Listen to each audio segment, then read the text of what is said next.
2 Samuel 12. E o Senhor enviou a Davi o profeta Natã.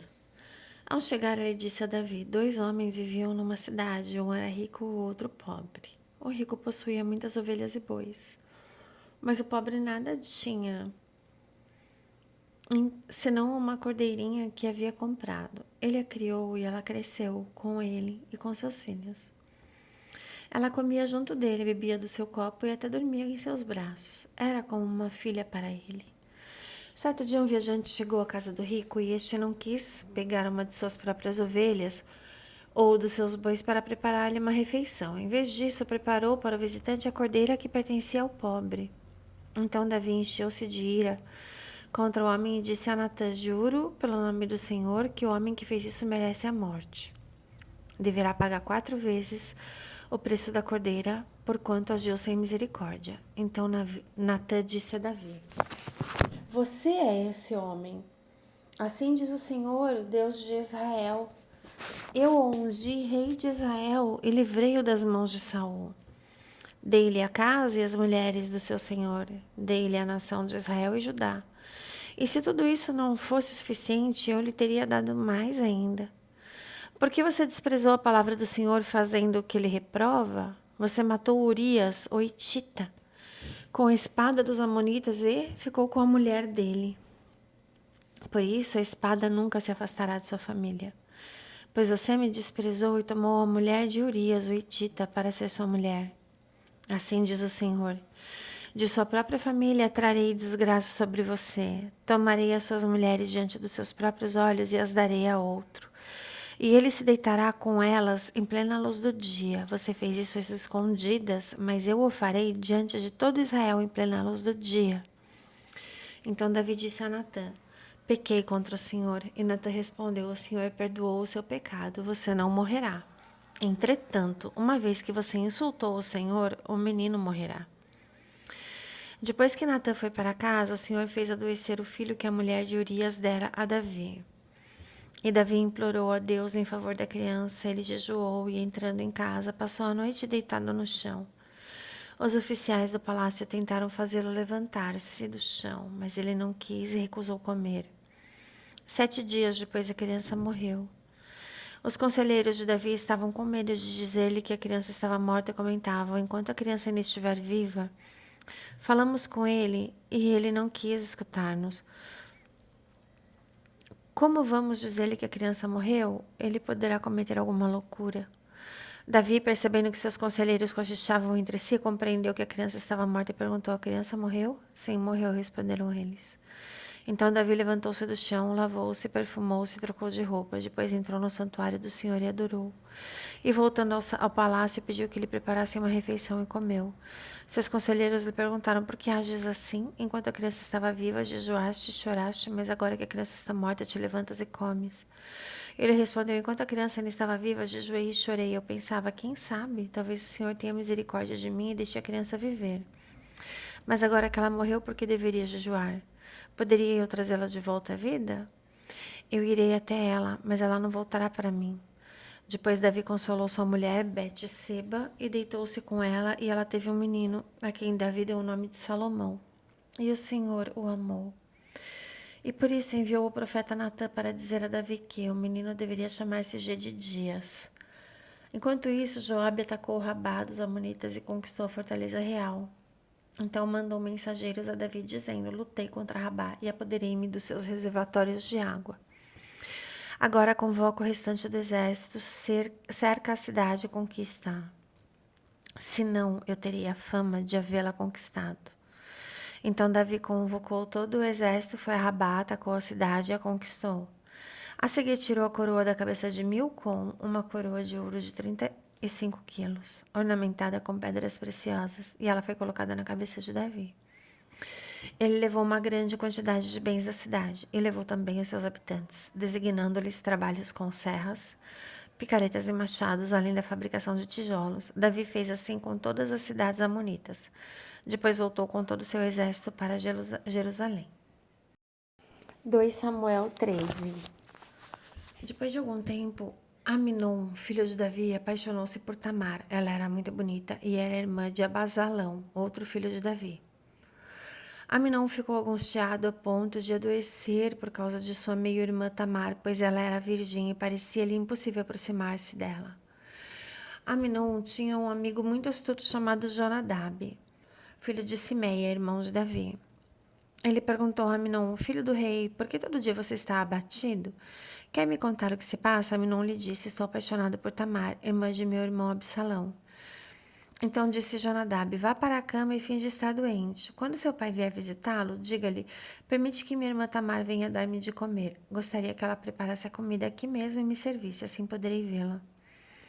Aminon atendeu e deitou-se na cama, fingindo-se doente. Quando o rei foi visitá-lo, Aminon lhe disse, eu gostaria que minha irmã Tamar viesse e preparasse os 2 bolos aqui mesmo e me servisse. Davi mandou trazer Tamar a palácio, vá à casa de seu irmão Aminon e prepare algo para lhe comer. Assim, Tamar foi à casa de seu irmão, que estava deitado.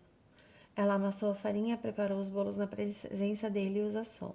Depois pegou a assadeira e lhe serviu os bolos, mas ele não quis comer. Então Aminon deu ordem para que todos saíssem. Depois que todos saíram, Aminon disse a Tamar, traga os bolos e sirva-me aqui no meu quarto. Tamar levou os bolos que havia preparado ao quarto do seu irmão. Mas quando ela se aproximou para servi-lo, ele agarrou e disse, deite-se comigo, minha irmã. Mas ela lhe disse, não, meu irmão, não me faça essa violência, não se faz uma coisa dessas em Israel, não cometa essa loucura. O que seria de mim? Como eu poderia livrar-me da minha desonra? E o que seria de você? Você cairia em desgraça em Israel. Fale com o rei, ele deixará que eu me case com você. Mas Aminon não quis ouvir e, sendo mais forte que ela, violentou-a. Logo depois, Aminon sentiu uma forte aversão por ela, mais forte que a paixão que sentira, e disse a ela, levante-se e saia. Mas ela lhe disse, não, meu irmão, mandar-me embora seria pior do que o mal que você já me fez. Ele, porém, não quis ouvi-la, e chamando seu servo, disse-lhe, põe essa mulher para fora daqui e tranque a porta. Então o servo a pôs para fora e trancou a porta.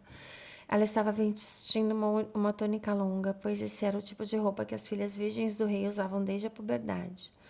Tamar pôs cinza na cabeça, rasgou a túnica longa que vestia usando e pôs a caminho com as mãos sobre a cabeça e chorando em voz alta. Absalão, seu irmão lhe perguntou, seu irmão Aminon lhe fez algum mal? Agora acalme-se, minha irmã, ele é seu irmão. Não se deixe dominar pela angústia. E Tamar, muito triste, ficou na casa de seu irmão Absalão. Ao saber de tudo isso, o rei Davi ficou furioso e Absalão não falou nada com Aminon, nem bem nem mal, embora o odiasse por ter violentado sua irmã Tamar.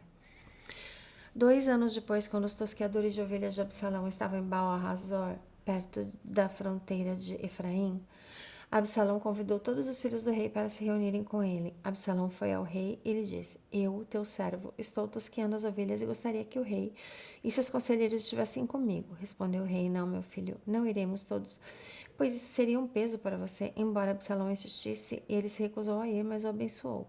Então Absalão lhe disse, se não queres ir, permite, por favor, que meu irmão Aminon vá conosco. O rei perguntou, mas por que ele iria com você? Mas Absalão insistiu tanto que o rei acabou deixando que Aminon e seus outros filhos fossem com ele. Absalão ordenou aos seus homens, ouçam, quando Aminon estiver embriagado de vinho e eu disser matem Aminon, vocês o matarão. Não tenham medo, eu assumo a responsabilidade, sejam fortes e corajosos. Assim os homens de Absalão mataram Aminon, obedecendo às suas ordens. E então todos os filhos do rei montaram em suas mulas e fugiram. Estando eles ainda a caminho, chegou a seguinte notícia ao rei. Absalão matou todos os teus filhos, nenhum deles escapou. O rei levantou-se, rasgou suas vestes, prostrou-se, e todos seus conselheiros que estavam com ele também rasgaram as vestes. Mas Jonadab, filho de Simeia, irmão de Davi, disse, não pense, o meu senhor, que mataram todos seus filhos, somente Aminon foi morto. Essa era a intenção de Absalão desde o dia em que Aminon violentou Tamar, irmã dele. O rei, meu senhor, não deve acreditar que todos seus filhos estão mortos, apenas Aminon morreu. Enquanto isso, Absalão fugiu. Nesse meio tempo, o sentinela viu muita gente que vinha pela estrada de Oronaim, descendo pela encosta da colina, e disse ao rei, vejo homens vindo pela estrada de Oronaim, na encosta da colina. E Jonadab disse ao rei, são os filhos do rei. Aconteceu como o teu servo disse.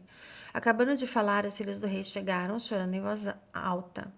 Também o rei e todos seus conselheiros choraram muito. Absalão fugiu para o território de Talmai, filho de Amiúde, rei de Gesur. E o rei Davi pranteava por seu filho todos os dias. Depois que Absalão fugiu para Jesur e lá permaneceu 3 anos, a ira do rei contra Absalão cessou, pois ele se sentia consolado da morte de Aminon. Glórias a Jesus.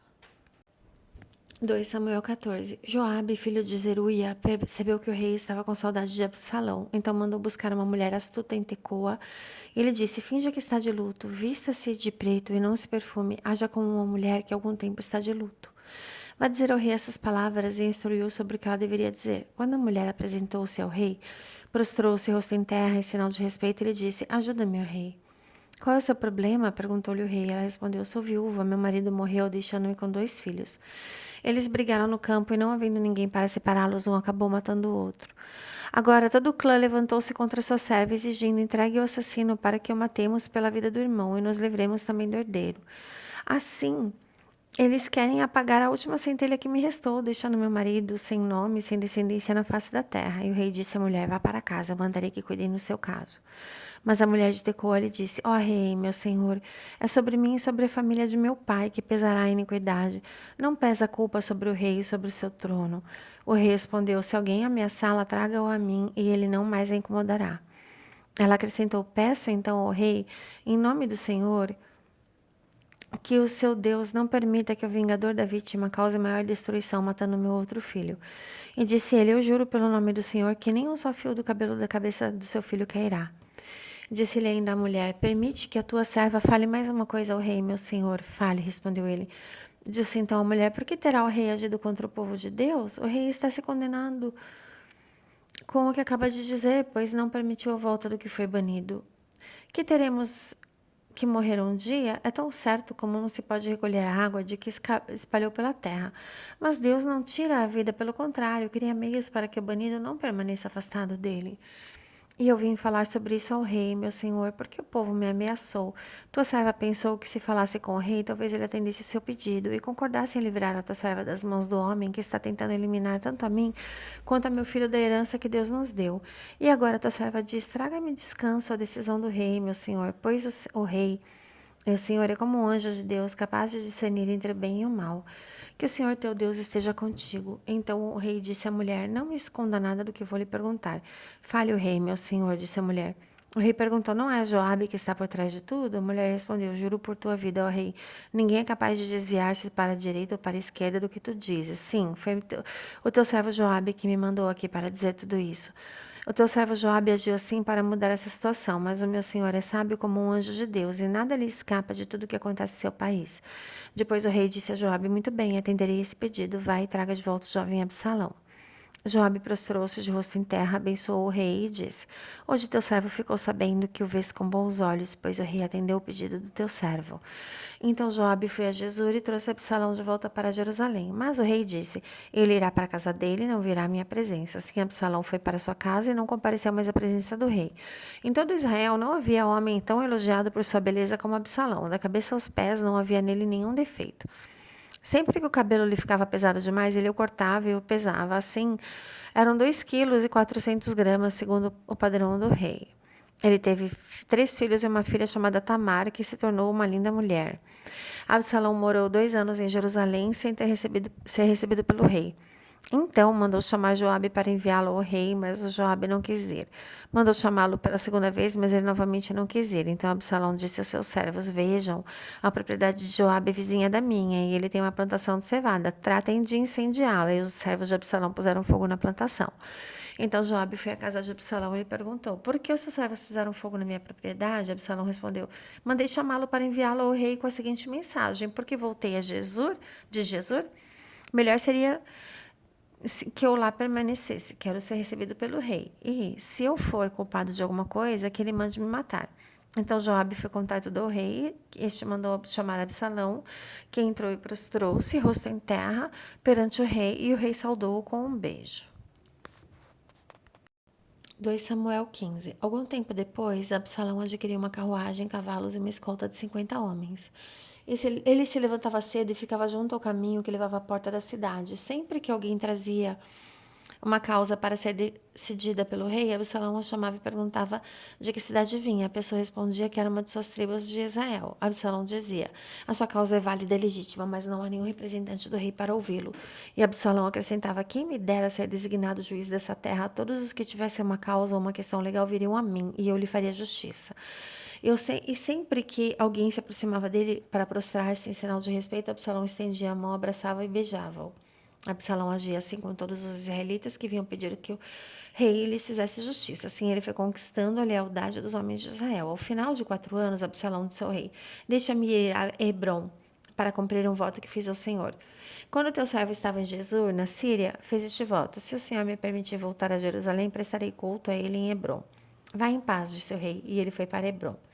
Absalão enviou secretamente mensageiros a todas as tribos de Israel, dizendo: assim que vocês ouvirem o som das trombetas, digam: Absalão é rei em Hebrom.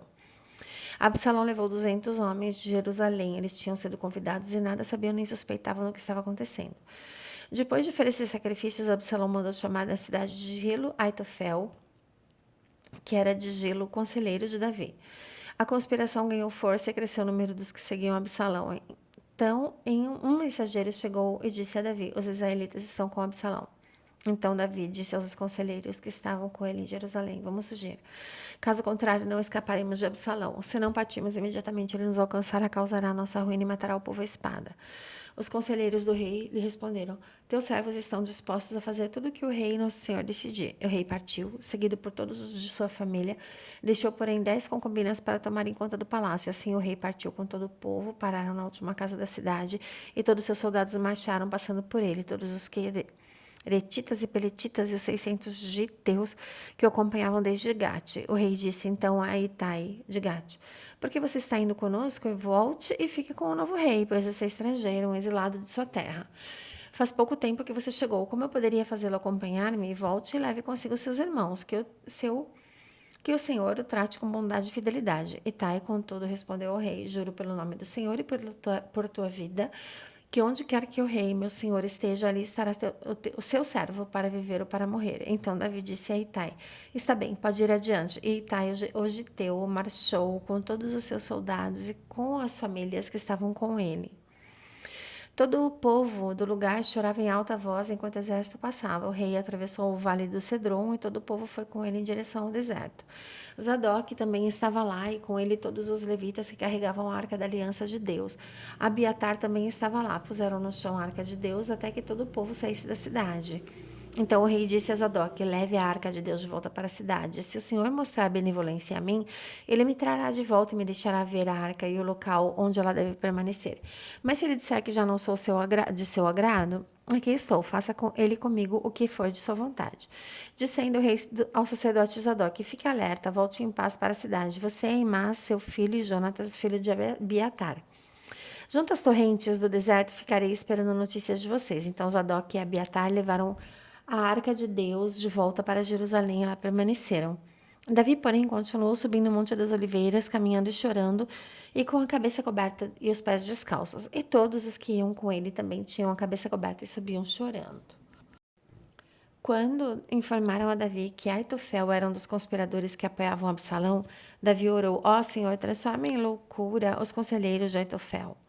Quando Davi chegou ao alto do monte, ao lugar onde o povo costumava adorar a Deus, veio ao seu encontro o Arquita, Uzai, com a roupa rasgada e com a terra sobre a cabeça. E Davi lhe disse: não adianta você vir comigo, mas se voltar à cidade, poderá dizer a Absalão: estarei a teu serviço, ó rei. No passado estive a serviço de teu pai, mas agora estarei a teu serviço. Assim você me ajudará, frustrando o conselho de Aitofel. Os sacerdotes Zadok e Abiatar estarão lá com você. Informe-os do que você souber no palácio. Também estão lá os 2 filhos deles, Aimás e Jonatas. Por meio deles, me informe de tudo o que você ouvir. Então Uzai, amigo de Davi, chegou a Jerusalém quando Absalão estava entrando na cidade. Glórias a Jesus.